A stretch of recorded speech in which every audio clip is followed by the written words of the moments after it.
নমস্কাৰ বন্ধুসকল, আজি মই আপোনালোকক এটা কাহিনী ক'বলৈ গৈ আছোঁ। এই কাহিনীটোৱে আপোনাৰ জীৱন সলনি কৰি দিব পাৰে যদিহে আপুনি মনোযোগ দি শেষলৈ শুনে। কাহিনীটো হ'ল এজনী হৰিণাৰ। এখন হাবিত এজনী হৰিণা আছিল। হৰিণাজনীৰ বহুত পিয়াহ লাগিছিল।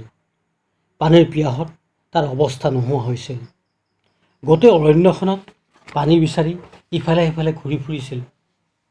তথাপিও ক'তো পানী এটোপ পোৱা নাছিল। এইদৰে বহু সময় পানী বিচৰাৰ অন্তত তাৰ খুব ভাগৰ লগাত সি এডাল গছৰ তলত জিৰণি লৈছিল। এক প্ৰকাৰ লেবেজান হৈ শুই পৰিছিল। এনেতে সি অৰণ্যৰ সিটো মূৰৰ পৰা পানী বৈ থকা নদীৰ শব্দ শুনিলে। সি ৰ'ব নোৱাৰিলে। পানীৰ শব্দ যিফালৰ পৰা আহিছে সেইফালে সি দৌৰিব ধৰিলে। কিছু সময় দৌৰাৰ পিছত সি সন্মুখত নদী এখন দেখিলে। সি ফূৰ্তিতে ৰ'ব নোৱাৰা হৈ গ'ল, যেন সি এক নতুন জীৱন পালে। সি দৌৰি গৈ নদীৰ পানীত নামিল। পানী পিবলৈ মুখখন তললৈ কৰোঁতেই সি দেখিলে সোঁফালে গছৰ আঁৰত এজন চিকাৰী ধনুকাৰ লৈ তাক মাৰিবলৈ ৰৈ আছে। বাওঁফালে চাই দেখিলে জোপোহাৰ আঁৰত তাক লক্ষ্য কৰি বাঘ এটা ৰৈ আছে। হৰিণাজনীৰ পিয়াহ নোহোৱা হৈ গ'ল। কি কৰোঁ কি নকৰোঁ ভাবি পিছফালে চালে, দেখিলে অৰণ্যত ভয়ংকৰ জুই লাগিছে। সেই জুইকুৰা ক্ৰমান্বয়ে তাৰ ফালে আহি আছে। এতিয়া হৰিণাজনীয়ে কি কৰিব ভাবি তত নোহোৱা হ'ল তাৰ। সোঁফালেও যাব নোৱাৰে, চিকাৰীজন ৰৈ আছে। বাওঁফালেও যাব নোৱাৰে, বাঘটো ৰৈ আছে। পিছফালেও যাব নোৱাৰে, জুয়ে তাক পুৰি পেলাব। সি তাৰ জীৱন্ত অন্ধকাৰ দেখিলে। চাৰিওফালে তাক সমস্যাই ঘেৰি ধৰিছে। সি মৰিবই লাগিব।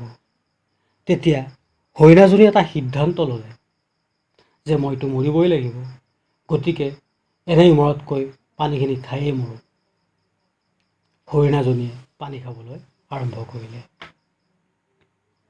সি পানী খাই থাকোঁতে আকাশখন ক'লা ডাৱৰে ঘেৰি ধৰিলে আৰু বৰষুণ দিবলৈ ধৰিলে। বৰষুণত চিকাৰীৰ লক্ষ্যভ্ৰষ্ট হৈ কাৰ্পাত গৈ বাঘৰ গাত লাগিল। বাঘে চিকাৰীজনক দেখা পাই তাৰ পিছ ল'লে। বৰষুণত অৰণ্যৰ জুইকুৰা নুমাই গ'ল। পানী খোৱা হোৱাত হৰিণাজনীয়ে সোঁৱে বাৱে চালে, চিকাৰী আৰু বাঘক দেখা নাপালে।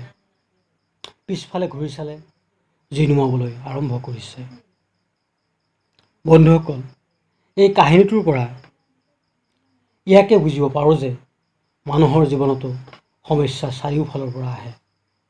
বহুতেই এই সমস্যাবোৰ দেখি ভয় খায়, ভাগৰি পৰে। কি কৰিব কি নকৰিব বিচাৰ বুদ্ধি নোহোৱা হৈ পৰে। তেনেকুৱা অৱস্থাত আপুনি কি কৰিব? সমস্যাবোৰৰ কাৰণে আপুনি ভয় নাখাব। দৌৰাদৌৰিকৈ কোনো সিদ্ধান্ত নল'ব।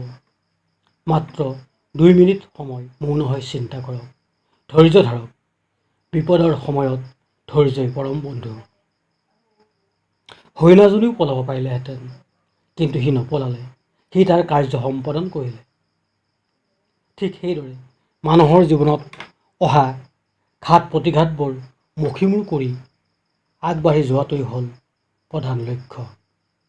বন্ধুসকল, কাহিনীটো কেনে পালে জনাব।